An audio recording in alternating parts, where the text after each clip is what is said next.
Welcome to WatchMojo UK, where we're going to be counting down our picks for the UK's least liked musicians. Want to sing one with me? I'd probably leave before you get on. Before we begin, we publish new content every day, so be sure to subscribe to our channel and ring the bell to get notified about our latest videos. Number 10. James Blunt. As a person, Blunt is hardly offensive at all. You're beautiful. You're beautiful. His most controversial trait is simply being from a fairly privileged background. On the other hand, his most admirable moment was as a soldier. While deployed in Kosovo, he refused an order he believed would cause World War III. The reason he's so hated is simply because of his voice. Took your soul out into the night. Many find it insufferable. This, combined with the excessive airplay You're Beautiful received, turned the public largely against him. As time has passed, the hate for him has subsided somewhat. This is partly due to his Twitter, where he's proven he's transcended the haters. Number 9. James Arthur.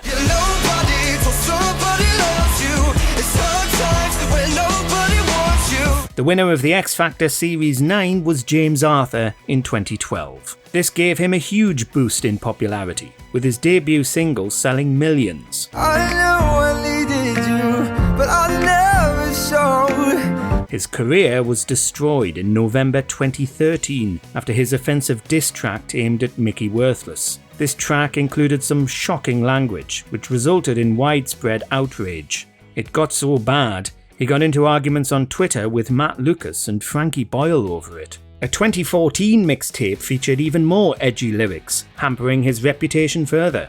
Arthur is still releasing music, but his fame peaked over 10 years ago. Number 8. Katie Price. A whole new world. Don't you dare close your eyes. 100,000 things to see. Did you know Katie Price occasionally makes music? It's not her main focus, but in total, she's released an entire album, plus 3 singles. As you can expect, she's not a particularly skilled musician. Her album was a collaboration with Price and her then husband, Peter Andre. We're only dreaming. A whole new world.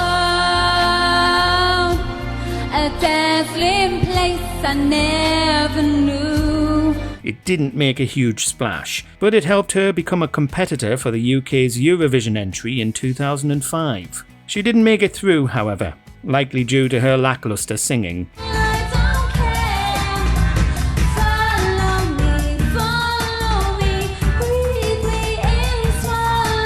If only it worked like literature, since her bibliography is almost entirely ghost-written. Price proves it does take some skill to become a pop star. Number 7. Scooch. If you're a Eurovision fan, you may remember Scooch, who provided one of the worst performances in Eurovision history.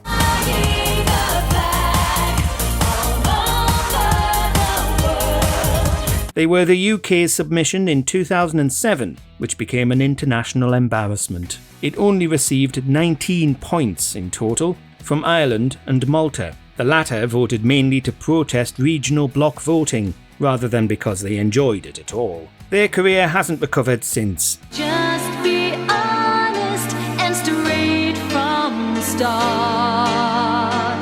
They've performed occasionally, plus advertised for an airliner in 2024. Aside from this, Scooch hasn't released a single song since 2007. Instead, the members have been pursuing other careers, like teaching Pilates and coaching music students. Number 6. Roger Waters. During Pink Floyd's peak, Roger Waters took the helm. Albums he was most influential on include The Wall and The Final Cut. In 1985, he finally left Pink Floyd after falling out with the entire band. Waters then sued his ex-bandmates, which he lost. During Pink Floyd's peak, he was allegedly quite the diva. In 1977, he infamously spat on a fan at a concert. One of his most recent controversies was expressing his support for the Russian invasion of Ukraine. Ex-bandmates then released a pro-Ukrainian track titled Hey Hey Rise Up in 2022. This was their way of directly rebuking Waters' comments.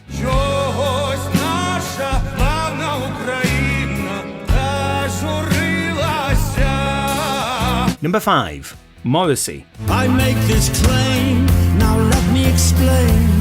Once upon a time, Morrissey was the lead singer of the Smiths.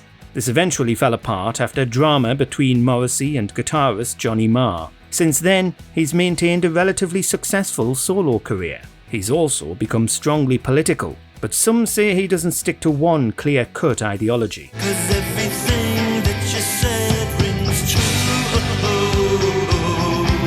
He describes himself as pro-working class and anti-monarchy, but also supported the far-right party, the For Britain movement.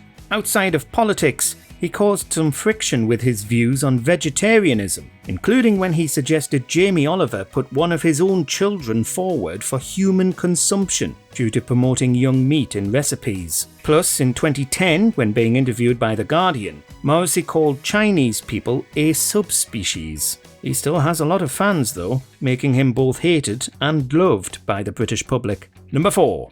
Dave Holland. Judas Priest was one of the earliest heavy metal bands, formed in Birmingham in 1969. 10 years into their career, they hired Dave Holland as their drummer, who stayed on for a decade. This turned into a major source of embarrassment in 2004. Holland was found guilty on 5 counts of indecent assault, with the victim being a teenage boy. This landed him an 8-year sentence in prison. As expected, Holland denied the accusations. This didn't save his reputation though, with collaborators like Black Sabbath's Tony Iommi quickly distancing themselves from him. After his release, he moved to Spain, where he eventually died in 2018. Number 3. Rolf Harris. Harris released multiple top 10s in his decades-long career. When this room on my horse for two. He started in 1953, then historically fell from grace in 2013, this being in the wake of Jimmy Savile's death when Operation U-Tree revealed Harris's abusive past. Turned out, the wobble board's inventor was about as awful as Savile. This got him a 5-year sentence in 2014, but he was released early in 2017. Afterwards, he rarely left his home, scared of the public.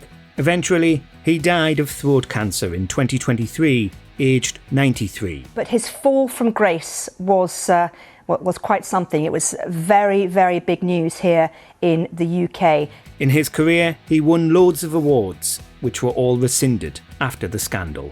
Number 2. Ian Watkins. Lost Prophets were a Welsh rock band that were active from the late 90s to the early 2010s.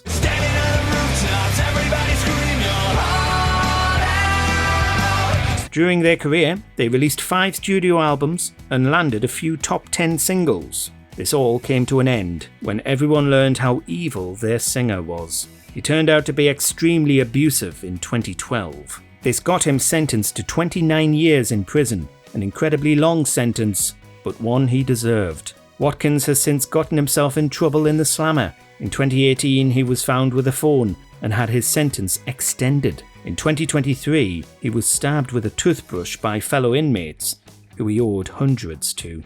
Number 1. Gary Glitter.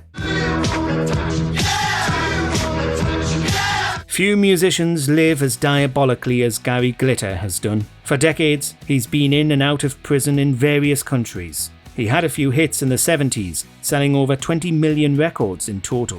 In 1997, he was arrested for the first time, destroying his reputation. 2 of the victims were just 12 and 13. Glitter then repeated his mistakes outside the UK, which got him locked away in Vietnam for a while. After his release, he was deported to the UK, then arrested once again. Glitter was released in 2023, but he wasn't even free for 2 months. Now he's entirely bankrupt, after failing to pay damages to a victim. Were there any musicians we forgot to mention? Let us know in the comments below.